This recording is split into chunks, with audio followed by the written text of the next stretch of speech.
आकाशवाणी भोपाल से प्रस्तुत है प्रादेशिक समाचार और देश प्रदेश की तमाम बड़ी खबरें।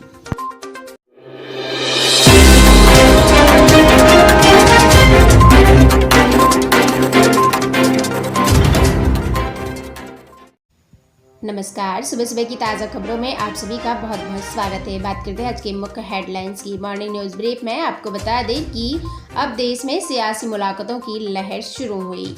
उद्धव मोदी के बीच अब मोदी योगी की मीटिंग पर नजरें और साथ ही पीएम आज G7 सम्मेलन में भी बोलेंगे। वहीं आज किन किन इवेंट्स पर रहेगी खास नज़र, आगे आपको विस्तारित तौर पर बताया जाएगा। देश दुनिया में बात किया जाए तो राउत ने मोदी को बताया कि टॉप लीडर तो शरद पवार बोले शिवसेना भरोसे वाली पार्टी है। साथ ही दिल्ली पहुंचे योगी अमित शाह से मिले, प्रधानमंत्री मोदी जी से भी आज मिलेंगे। एलपीजी कस्टमर्स किसी भी डिस्ट्रीब्यूटर से अब गैस रिफिल करवा सकेंगे। वहीं क्या कोरोना के मृतकों को सब होगी गंगा भी संक्रमित पानी के सैंपल की आज जांच होगी। साथ ही भारत में अरुणाचल प्रदेश और लद्दाख में दिखा साल का पहला सूर्य ग्रहण। वैक्सीनेट लोगों के संक्रमित होने की वजह से डेल्टा स्ट्रैंड एम्स पहुंचा।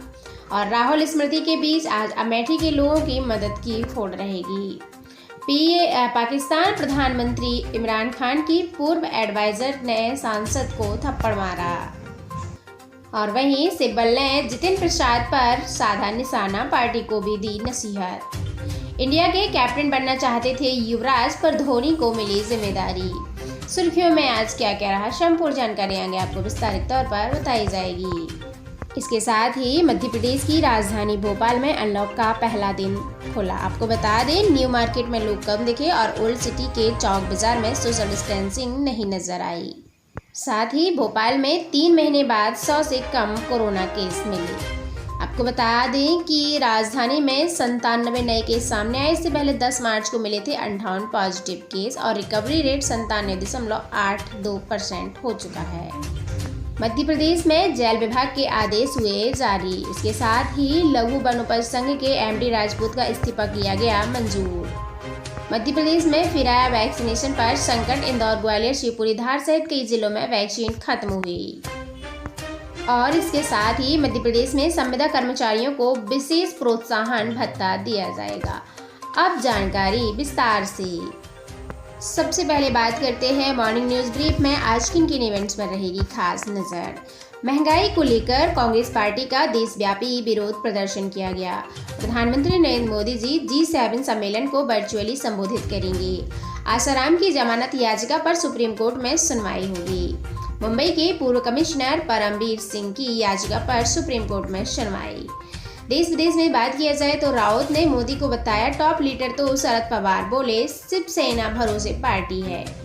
महाराष्ट्र के मुख्यमंत्री उद्धव ठाकरे गुरुवार को जैसे ही प्रधानमंत्री नरेंद्र मोदी से मिलने पहुंचे तो बयानबाजियों का दौर शुरू हो गया। महाराष्ट्र की गठबंधन सरकार को लेकर भी कयास लगाए जाने लगे। ये दौर अभी थमा नहीं था।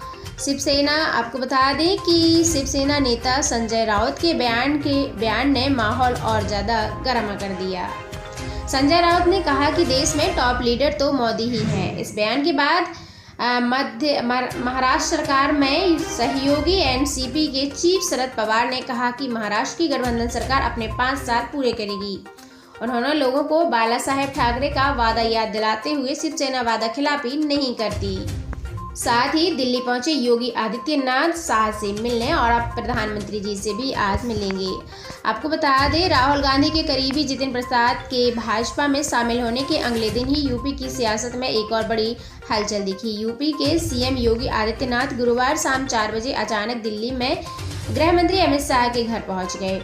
यहां उनकी करीब 1.5 घंटे तक शाह के साथ मीटिंग हुई और आज वे मोदी जी से भी मिलेंगे। बताया जा रहा है कि यूपी की राजनीति में कुछ तो बड़ा होने वाला है।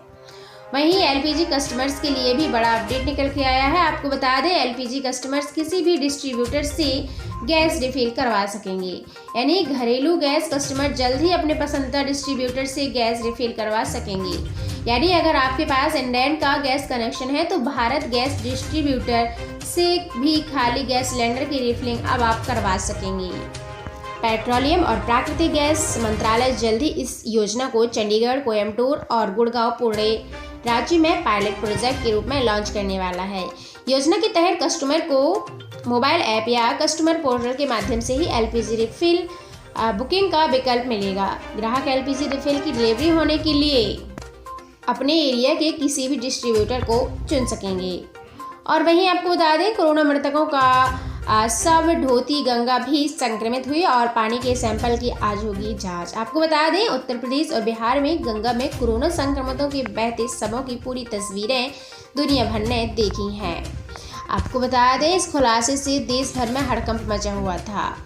अब यह जानने की बारी है कि शवों ने गंगा को कितना प्रदूषित किया है। आपको बता दें कि आज जो है जांच के निर्देश दिए गए हैं गंगा को। आपको बता दें, जल शक्ति मंत्रालय के national mission for clean Ganga की तरफ से इसके जांच के निर्देश दे दिए गए हैं और इस काम का जिम्मा Indian institute of toxicological research Lucknow को दिया गया है। अगली बड़ी खबर की बात करें तो भारत में अरुणाचल प्रदेश और लद्दाख में दिखा साल का पहला सूर्य ग्रहण। साल का पहला सूर्य ग्रहण गुरुवार को दुनिया के कई देशों में देखा गया। भारत में ये सिर्फ लद्दाख और अरुणाचल प्रदेश में ही नजर आया। अमेरिका, यूरोप में इसका असर ज़्यादा था। विशेषज्ञों का कहना है कि जब सूर्य ग्रहण पीक पर था तब ग्रीनलैंड के लोगों को रिंग ऑफ फायर भी नजर आया। वेबसाइट टाइम एंड डेट के मुताबिक यह भारतीय समय के मुताबिक दोपहर 1:42 से शुरू हुआ।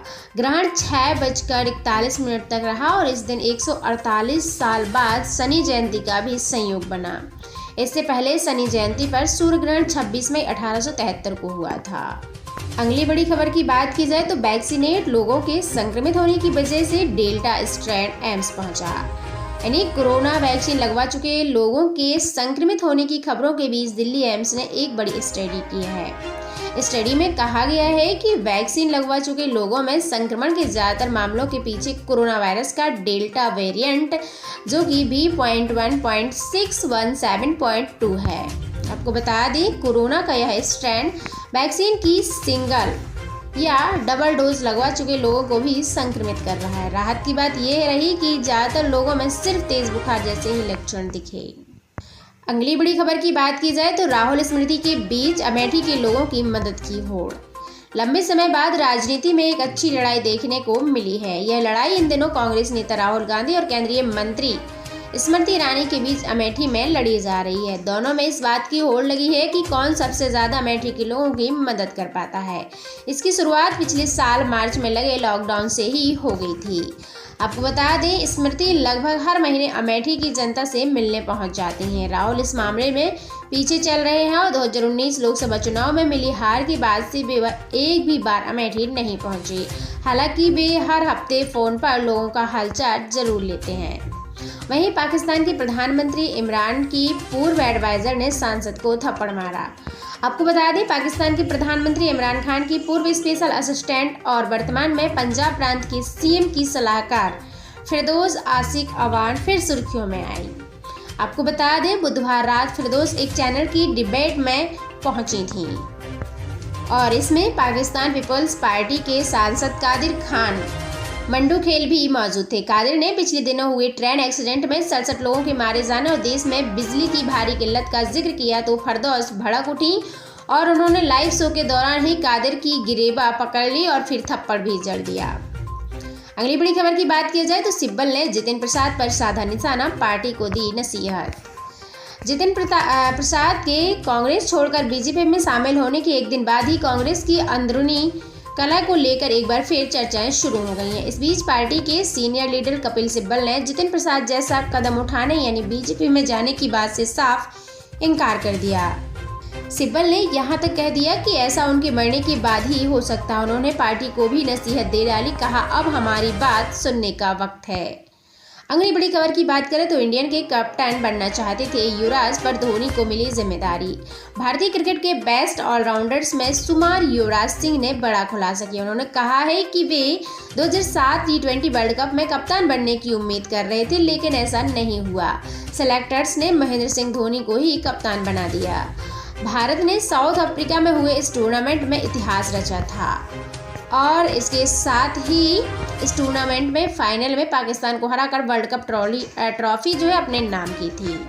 सुर्खियों में आज क्या क्या है आपको बता दें। देश में बुधवार को कोरोना से 6138 मौतें दर्ज की गईं। बुधवार को मौतों की संख्या में अचानक हुए इजाफे की वजह से बिहार को बताया जा रहा है। दरअसल बिहार में 9 जून को कुल 3951 मौतें दर्ज की गई थी, जो बुधवार को हुई कुल मौतों का 64% है। नासिक के एक परिवार ने दावा किया है कि वैक्सीनेशन के बाद उनके घर के बुजुर्ग के शरीर से लोहे स्टील का सामान चिपकने लगा है। जांच करने पहुंचे डॉक्टर्स भी इसे देखकर हैरान रह गए। वहीं आपको बता दें, मेहुल चौकसी की कथित गर्लफ्रेंड के आरोपों पर उसकी पत्नी प्रीति चौकसी ने अपने पति को बदनाम करने का आरोप लगाया। मेहुल की कथित गर्लफ्रेंड बारबरा जेवेरिका ने मेहुल पर फर्जी आइडेंटिटी बताने और किडनैपिंग की झूठी थ्योरी रचने के आरोप लगाए हैं। अगली बड़ी खबर की बात की जाए तो भोपाल अनलॉक का पहला दिन शुरू। आपको बता दें, न्यू मार्केट में लोग कम दिखे, लेकिन ओल्ड सिटी चौक बाजार में सोशल डिस्टेंसिंग नहीं नजर आई। कोरोना सुरक्षा दल भी गायब रहे। आपको बता दें, दोपहर 12 बजे तक एक दुक्का ग्राहक पहुंचे। न्यू मार्केट में कपड़ों का व्यापार करने वाले सुरेश चंदानी ने बताया, करीब 2 महीने बाद गुरुवार सुबह 9 बजे दुकान खोली है और 12 बज गए, लेकिन अब तक बोहनी नहीं हुई है। लॉकडाउन से पहले 12 बजे तक 10 से 12 ग्राहक दुकान पर आ जाते थे, आज बोहनी तक नहीं हुई है। राजधानी में करीब 2 महीने के बाद गुरुवार से जितनी भी दुकानें खोली गई, बाजारों में लंबे समय के बाद रौनक लौट आई। हालांकि सुबह बाजार में कम लोग ही दिखाई दिए, लेकिन न्यू मार्केट में दुकानदार ग्राहकों का इंतजार करते नजर आए। और इसके साथ ही मध्य प्रदेश में 3 महीने बाद 100 से कम केस सामने आए। राजधानी में 97 नए केस मिले और इससे पहले 10 मार्च को मिले 58 पॉजिटिव केस। रिकवरी रेट भी 97.82% हो गया है। आपको बता दें, राजधानी में कोरोना की रफ्तार बेहद ही सुस्त हो गई है। इसका अंदाजा इससे लगाया जा सकता है कि गुरुवार को महज 57 नए मरीज ही सामने आए। पूरे 3 महीने के बाद शहर में नए मरीजों की संख्या 100 से कम हुई है। इससे पहले 10 मार्च को ही 58 मरीज मिले थे। इसके बाद से कोरोना में जो रफ्तार पकड़ी तो 1 अप्रैल को 528, 12 अप्रैल को 1456, 14 अप्रैल को 1637 मरीज मिले और मई में तो सबसे ज़्यादा ही आंकड़ा पहुंच गया था और इसके बाद से अब रफ्तार में कमी आई है। अगली बड़ी खबर की बात की जाए तो मध्य प्रदेश में जेल विभाग के आदेश, सभी कैदियों को 15 जुलाई तक कोविड-19 वैक्सीन लगाया जाना अनिवार्य और दूसरा टीका भी तय समय में लगाया जाए। आपको बता दें कि जेल विभाग ने मध्य प्रदेश के सभी कैदियों को 15 जुलाई तक कोविड-19 वैक्सीन लगाए जाने के निर्देश जारी किए हैं। इसके साथ ही न्यायालय द्वारा जेल भेजे गए बंदियों का सबसे पहले कोरोना टेस्ट कराया जाएगा, उसके बाद ही उन्हें जेल में दाखिल किया जाएगा। टीकाकरण 45 दिन में 15 जुलाई तक 100% करना होगा। टीके का दूसरा डोज भारत सरकार द्वारा तय अवधि में लगाया जाना सुनिश्चित किया जाएगा। यह फैसला 15 मई की बैठक के बाद जून में दिशा निर्देश के अनुसार लिया गया है। हालांकि सभी बंदियों के लिए 1 जून से टीकाकरण शुरू किया गया था और साथ ही पहले ही इनकी पैरोल अवधि बढ़ाई जा चुकी है। यानी कोरोना वायरस महामारी को देखते हुए मध्य प्रदेश की जेलों से पैरोल पर रिहा किए गए लगभग 4500 कैदियों की पैरोल अवधि और 30 दिनों के लिए बढ़ा दी गई है। वर्तमान में मध्य प्रदेश की जेलों से लगभग 4500 कैदी 60 दिनों के लिए पैरोल पर बाहर है। और इसके साथ ही मध्य प्रदेश में एक और नई बड़ी खबर निकल के आ रही है। लघु वनोपज संघ के एमडी राजपूत का इस्तीफा मंजूर किया गया। यानी 10 मार्च को दिया था उन्होंने स्वैच्छिक सेवानिवृत्ति का आवेदन, अब बनेंगे रेरा के सदस्य। 3 IFS अफसरों के तबादले हुए। आपको बता दें, मध्य प्रदेश के लघु वनोपज संघ के प्रबंध संचालक सुरेंद्र सिंह राजपूत का इस्तीफा सरकार ने अब स्वीकार कर लिया है। आपको बता दें, मंत्रालय सूत्रों ने बताया है कि वन विभाग ने 1987 बैच के IFS सुरेंद्र सिंह राजपूत की स्वैच्छिक सेवानिवृत्ति के आदेश गुरुवार को जारी किए गए हैं। आपको बता दें कि दरअसल रेरा में नियुक्ति के नियमों के मुताबिक सर्विस में रहते हुए इस पद पर काम नहीं किया जा सकता, इसलिए राजपूत ने नियमानुसार 3 महीने पहले 10 मार्च को स्वैच्छिक सेवानिवृत्ति का आवेदन दिया था और अब उनको 12 दिन से मुख्यमंत्री सचिवालय में लंबित थी, जिस पर बुधवार को मुख्यमंत्री के हस्ताक्षर के बाद इस आदेश को जारी किया गया है। मध्य प्रदेश में संविदा कर्मचारियों के लिए विशेष प्रोत्साहन भत्ता। स्वास्थ्य विभाग के संविदा कर्मियों को अब हर महीने मिलेंगे 2 से 3 हज़ार रुपए। 19,000 कर्मियों को इसका फायदा मिलेगा। आपको बता दें कि प्रतिनियुक्ति पर राष्ट्रीय स्वास्थ्य मिशन में पदस्थ कर्मचारियों के लिए और साथ ही PGMO, MO और एपिडेमोलॉजिस्ट, CHO के सहित जनवरी 2020 के बाद जिनका वेतन बढ़ाया गया आउटसोर्स कर्मचारियों के लिए, इन सभी को संविदा कर्मचारियों के महासंघ के जो प्रदेश अध्यक्ष रमेश राठौर ने बताया है कि कर्मचारियों ने मांग की थी कि 5 जून 2018 की नीति के अनुसार वेतन में बढ़ोतरी की जाए। इसमें संविदा कर्मचारियों को नियमित कर्मचारियों के वेतन का 90% देने की मांग की गई थी। इसे लेकर संविदा कर्मचारी हड़ताल पर भी थे और इस पर सरकार ने विचार करते हुए आदेश जारी कर दिया है और इससे पहले 19,000 संविदा स्वास्थ्य कर्मचारियों को इसका फायदा होगा और 10 जून को कल सरकार ने इसका आदेश भी जारी कर दिया है। इसमें कहा गया आदेश में राष्ट्रीय स्वास्थ्य मिशन मध्य प्रदेश के अंतर्गत सभी संविदा कर्मचारियों की विभिन्न मांगों का परीक्षण करते हुए इनकी मध्य प्रदेश की गवर्निंग बॉडी मीटिंग के अनुमोदन पश्चात ही कोविड-19 महामारी के दौरान संविदा कर्मचारियों की जो सेवाओं को संज्ञान लेते हुए संविदा कर्मचारियों को वर्तमान में प्राप्त हो रहे मासिक मानदेय भुगतान में अतिरिक्त यानी विशेष प्रोत्साहन भत्ता प्रदान करने का मासिक जो है वो वृद्धि करने का उनके वेतन में निर्णय लिया गया है। साथ ही दोस्तों मध्य प्रदेश और देश प्रदेश से जुड़ी ऐसी तमाम जानकारियों को अपने दोस्तों से पहले पाने के लिए आप हमारे इस चैनल पर विजिट करें, चैनल को सब्सक्राइब करें। Thank you so much.